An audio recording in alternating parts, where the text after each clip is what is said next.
Voilà, donc on va parler de fibre optique à saut d'indice, cône d'acceptance et dispersion intermodale. Donc je fais le schéma de la fibre. Donc il y a un cœur d'indice N1 qui est un matériau homogène, transparent, isotrope, une gaine d'indice N2, et à l'extérieur l'air, un rayon incident provenant de l'air sous un angle d'incidence I0, donc subit un phénomène de réfraction en eau. Je passe d'un milieu vers un indice plus grand, donc le rayon se rapproche de la normale. L'angle de réfraction est noté R0, puis en A, j'ai à nouveau un phénomène de réfraction ou de réflexion totale ou partielle. L'angle d'incidence est noté I1 et l'angle de réfraction est noté R1. Si j'ai une réflexion, bien sûr, j'ai l'angle de réflexion qui sera égal à l'angle d'incidence, donc j'aurai à nouveau I1 ici.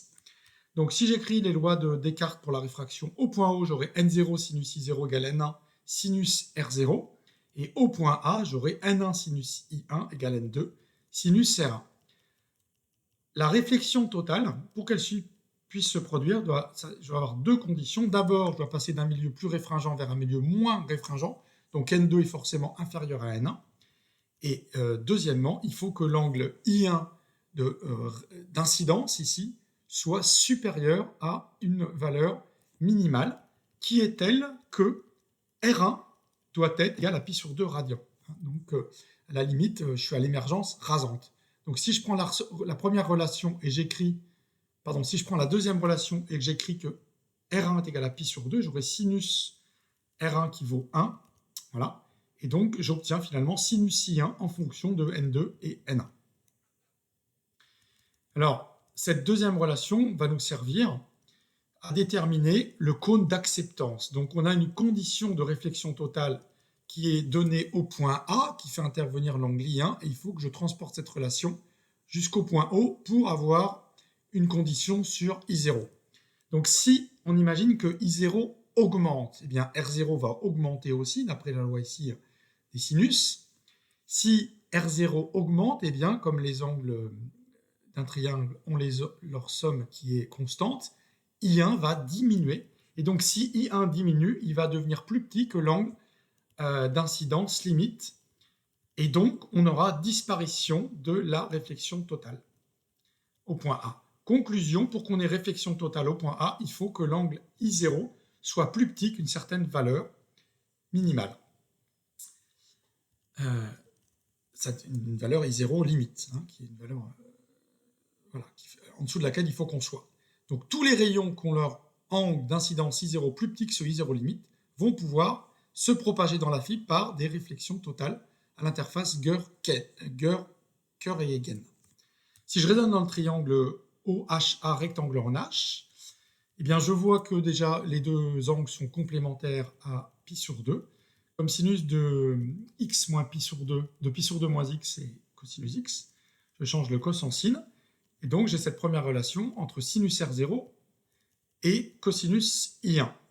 Ensuite, cos carré plus sin carré égale 1. Donc, je peux dire que le cos, c'est racine de 1 moins sin carré, là, compte tenu des valeurs d'angle qui sont comprises entre 0 et pi sur 2.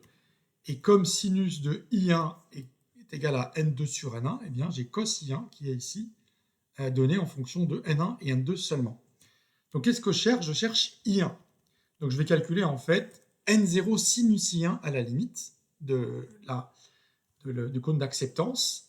Donc, j'ai d'après cette relation N1 sinus R0. Or, sinus R0, c'est cos I1, et cos I1, c'est ça. Donc, je peux tout exprimer en fonction des indices. Et donc, je obtiens cette expression-là, racine de N1 carré moins N2 carré. Donc, qu'on appelle aussi ouverture numérique de la fibre optique, pour la fibre optique à saut d'indice.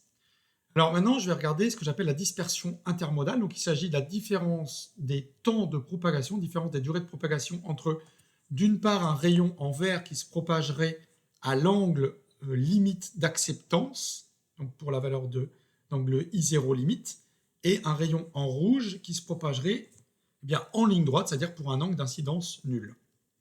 Donc bien sûr, le rayon en rouge va se propager plus vite. Sa durée de propagation, je l'obtiens parce que d égale vt, donc ici je connais la distance, donc je vais dire que la longueur de la file c'est L. La célérité de la propagation, donc la vitesse, c'est c sur n, parce que je suis dans un milieu d'indice n1. et donc je divise la distance par la vitesse. J'obtiens la durée t0 du rayon qui va en ligne droite. Pour le rayon qui va en oblique, eh bien L', c'est la même relation, j'ai une longueur divisée par une vitesse, mais sauf que L', c'est une longueur oblique.